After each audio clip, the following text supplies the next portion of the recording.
হাইতা লাক ক্বালা মাআযাল্লাহ। তাহলে এই মহামানব জীবন থেকে শিক্ষা আছে।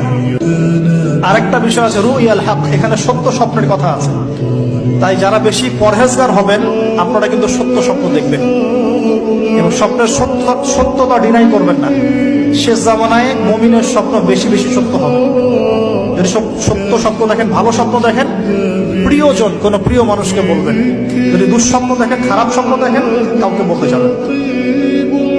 এখানে পড়লে আপনি দেখবেন কাফেরের স্বপ্ন সত্যি হয়েছে।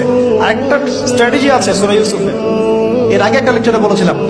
ইউসুফ আলাইহিস সালাম এমন অর্থনৈতিক পরিকল্পনা গ্রহণ করেছিলেন যার ফলশ্রুতিতে মিশরের লক্ষ লক্ষ মানুষ দুর্ভিক্ষ থেকে বেঁচে গেছে। তাহলে এখনকার আমাদের পারিবারিক ক্ষেত্রেই হোক, সোশ্যাল বা ওয়ার্ল্ড অ্যাফেয়ার্সই হোক, ওই ইকোনমিক পলিসি যদি লঞ্চ করা যায় ইনশাআল্লাহ তাআলা